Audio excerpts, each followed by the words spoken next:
Assalamualaikum warahmatullahi wabarakatuh.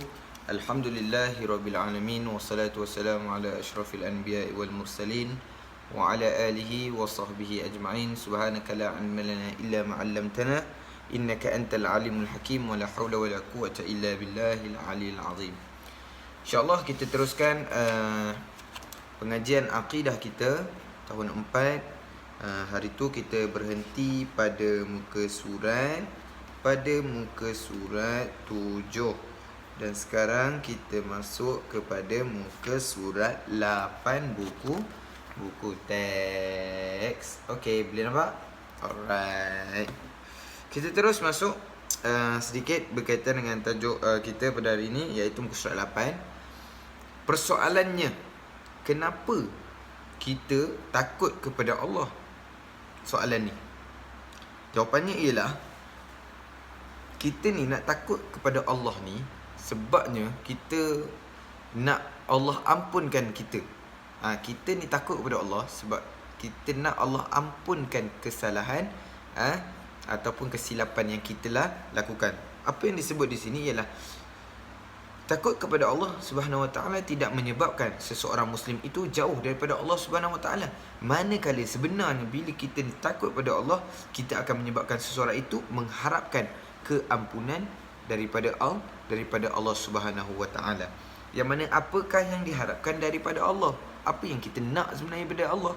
Sebenarnya sebagai umat Islam, sebagai orang Islam yang beriman, kita nak ialah Allah mengampunkan kesilapan kita. Sebab kita sendiri sebagai hamba, saya sebagai hamba, antum sebagai hamba kepada Allah Subhanahu Wa Taala, kita nak apa dia? Kita nak Allah ampunkan kesilapan kita sebab kita tak terlari daripada kesilapan. Kita sebagai manusia tidak terlepas daripada melakukan kesilapan kepada Allah Subhanahu Wa Taala. Maksiat kepada Allah Subhanahu Wa Taala. Manusia yang takut kepada Allah Subhanahu Wa Taala hanya mengharapkan keampunan. Keampunan siapa? Keampunan Allah. Okey, dan sentiasa berdoa untuk mendapat balasan baik daripada Allah. Dan balasan yang paling baik adalah untuk mendapat keredaan Allah Subhanahu Wa Taala bila di akhirat nanti. Okey, baik, kita masuk kepada nombor 2, unit yang kedua. Hari tu kita dah masuk unit pertama kan, antara sifat-sifatnya kan. Okey, mari kita lihat. Antara sifat-sifat orang yang beriman dengan qada dan qadar ini ialah orang itu ialah berusaha, dia berusaha dan dia berikhtiar. Okey, dia berusaha untuk menghadapi peperiksaan. Dia perlu berusaha untuk mendapatkan kecemerlangan. Boleh faham semua? Okay, baik. Usaha, tengok bulatan yang pertama, usaha dengan bersungguh-sungguh. Dan yang kedua ialah tidak berserah kepada nasib semata-mata. Ini golongan-golongan orang-orang jahiliah saja yang hanya ikut pada nasib. Alah, nasib je, alah nasib lah aku dapat ni. Tak boleh. Sebenarnya apa yang kita perlu buat sebelum kita mengharapkan apa-apa, sebelum kita nak berikhtiar apa-apa, kita kena berusaha dahulu. Sama juga, kita nak ikhtiar untuk apa dia? Contohnya, ikhtiar kita letak tepi dulu, kita belajar tentang berusaha dulu. Dalam kita nak menghadapi sesuatu, kita perlu berusaha. Usaha yang macam mana? Kita nak mendapatkan contoh akidah, subjek akidah A. Contoh kita nak ambil subjek akidah A, nak dapat dalam keputusan kita. Tetapi apa yang perlu kita buat ialah berusaha. Bukannya kita termenung je lah sekejap, menung je bagi dapat A. Ada ke orang macam tu? Ada. Tapi dia awak boleh jawab sendirilah. Okey, yang mana orang yang akal dia yang sempurna, dia baik, akal dia yang bagus, ialah orang itu bila dia nak menghadapi sesuatu, dia berusaha. Dia nak menghadapi sesuatu, dia perlu berusaha untuk mencapai apa yang dia matlamatkan. Dia nak apa yang dia nak tu sejajar dengan usaha dia. Sekali ikut, dia nak banyak, usaha dia kena banyak. Bila dia nak sikit, Kan? Takkan kita buat usaha sikit? Ada ke orang nak sikit? Tak ada siapa dalam dunia ni kita nak sikit je. Sikit je lah, nak sikit je. Tak ada. Kalau kita minta kat kedai makan pun kita nak nasi goreng kampung. Nasi goreng kampung. Nasi lebih. Contohnya. Kan? Jadi dalam kita nak berusaha untuk kita mendapatkan sesuatu yang tinggi, kita perlu ada usaha yang sangat-sangat tinggi. Bagus. Dan yang kedua ialah tidak berserah semata-mata kepada nasib. Dekat Salak kita ada SK Kampung Nasib. Bukannya orang dekat situ hanya menerima nasib sahaja. Tak. Itu hanya nama sekolah saja. Tidak berserah kepada nasib semata-mata. Orang jahiliah dulu dia memang bergantung pada nasib tau. Diorang ni banyak ikut nasib. Diorang suka ikut nasib. Contohnya, malam ambil contoh ni ada satu ini Arab, zaman Arab jahiliah dulu. Letak dalam ni ada contohlah batang aiskrim kan, ditulis kat atas batang aiskrim tu dia tulis apa tau? Dia tulis berjaya. Lepas tu ada batang aiskrim yang lain dia letak apa? Dia kata apa dia? Tidak berjaya, gagal, ataupun kita akan kahwin dua, contoh. Akan handsome, akan buruk, akan hodoh, contoh. Okey, akan cerdik, akan jadi jahil yang tak pandai. Okey. Jadi orang-orang Arab dulu ni, orang-orang Arab dulu ni dia goncang benda ni, goncang, puk, jatuh satu. Jatuh satu. Kali pertama dia buat, dia dapat hodoh. Masa akan datang anda adalah jadi orang yang hodoh. Alamak, orang hodoh, dia kata. Dia tak nak. Dia ambil balik. Dia letak balik dalam tempat kotak nasib. Goncang. Jatuh. Jadi hodoh. Tak ni pula. Dia ambil lagi. Dia tak mati. Letak balik. Goncang. Kali ketiga, kalau zaman ni, zaman Arab jahiliah dulu lah ni, dia jatuh kali yang ketiga, ambil. Hodoh. Maksudnya itu baru betul. Tapi kalau sekali dia tak nak, dia rasa macam tipu lah. Padahal dia berharap pada benda macam tu. Kita orang Islam, kita orang mukmin yang percaya kepada qada dan qadar, kita tak berserah semata-mata benda tu. Kita nak cantik, kita nak pakai apa? Pakailah sabun sini. Habis semua sabun dia, sabunnya. Kalau kita nak apa? Kita nak badan sihat, badan ramping. Apa yang kita nak? Pergi jogging, main basikal.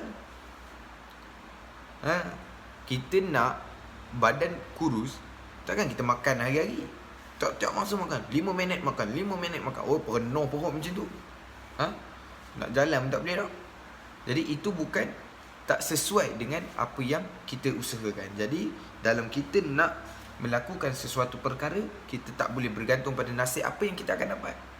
Tetapi sebenarnya ialah kita usaha dahulu, dan kemudian barulah yang terakhir kita perlu berikhtiar. Baik, lihat pada muka surat 9. Kenapa perlu berusaha? Allah Subhanahu Wa Taala sendiri telah menetapkan setiap kejayaan perlu diusahakan oleh manusia sendiri. Maka itulah apa yang kita nakkan Allah dah letak dalam diri kita ni, supaya setiap kejayaan perlu diusahakan oleh manusia itu sendiri. Tak bolehlah Allah je nak bagi kan. Allah bagi apa yang Allah kata sesuai untuk kita dapat, Allah bagi. Tapi selebihnya tu kita perlu berdoa, berusaha untuk dapatkan kejayaan, kita berdoa dan macam-macam lagi lah. Yang mana dalam firman Allah SWT, innallaha la yughayyiru ma biqaumin hatta yughayyiru ma bi anfusihim. Dalam muka surat 10, dalam ayat Quran tu apa? Sesungguhnya Allah SWT ni dia takkan ubah. Allah tidak akan mengubah apa yang ada pada sesuatu kaum, sehingga mereka, orang tu, mengubah diri mereka sendiri. Apa yang diri mereka nak ubah, maka mereka kena ubah. Allah takkan ubah seseorang ni, melainkan kalau dia nak. Kalau dia nak, barulah Allah bagi. Dia berusaha baru Allah bagi. Ini takkan tiba-tiba Allah nak bagi je kan. Sesungguhnya Allah itulah tidak mengubah apa yang ada pada sesuatu kaum, sehingga mereka itu sendiri nak dan berusaha sungguh-sungguh mengubah apa yang ada pada diri mereka sendiri. Dan yang ketiga, sifat-sifat orang yang beriman kepada qada dan qadar ialah tawakal. Tawakal ni macam mana? Tawakal ni ialah berserah. Berserah kepada Allah Subhanahu Wa Taala. Tawakal sahajalah kepada Allah, kan? Kita saya sebut kan. Tawakkaltu 'ala Allah. Kalau kita nak keluar ke mana ke kan. Tawakkaltu 'ala Allah, la haula wala quwwata illa billahil aliyil azim. Contoh. Kan, berserah kepada Allah Subhanahu Wa Taala dan berusaha bersungguh-sungguh. Tak boleh tawakal je. Tak boleh kita macam berserah lah. Tak apalah. Nanti Allah bagilah aku berjaya 9A. Nanti Allah bagilah aku A. Tak boleh. Sebenarnya tak betul. Yang mana ianya perlu, sebelum kita bertawakal, kita perlu berusaha. Samalah kita nak naik kereta. Nak balik kampung, bawa kereta, kita dah cakap, ya Allah, aku tawakal dalam perjalanan aku ni hanya kepadamu ya Allah. Contoh bawa tu. Tapi dia dalam dia tawakal tu, tahu dia bawa apa? Meter tu habis tu. Habis pusing meter. Tinggal tak terobang aja kereta tu. Tinggal tak terobang aja. Habis dia tekan minyak. Laju sangat-sangat. Macam mana kita kata kita bertawakal kepada Allah?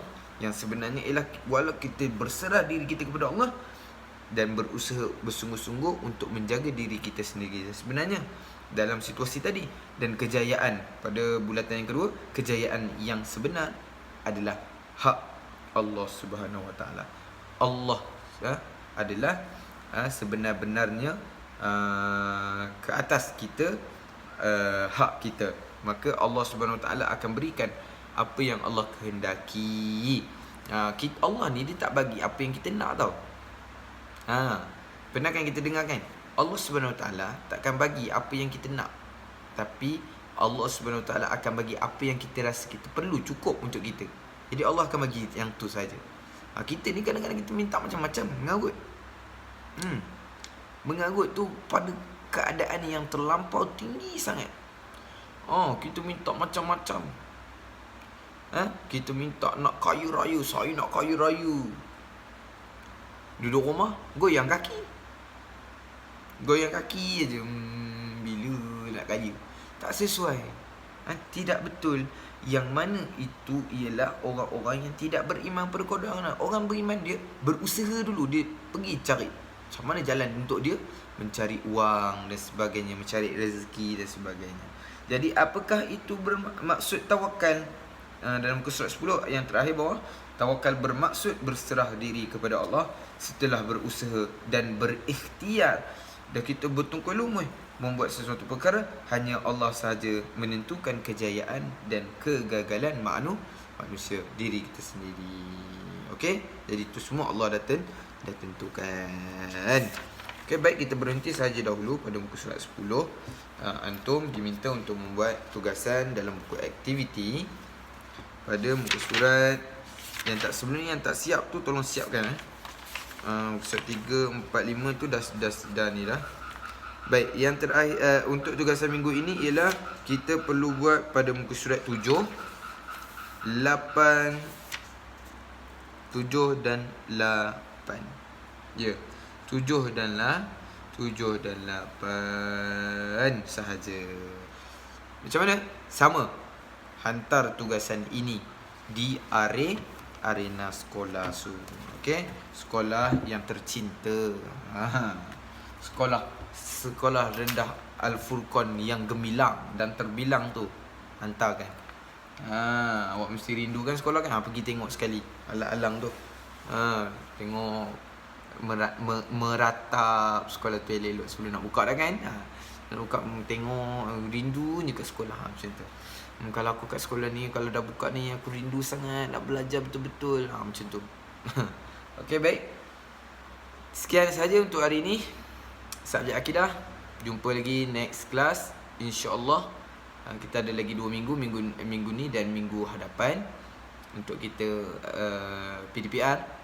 Dan kemudian kita akan berjumpa di sekolah saja.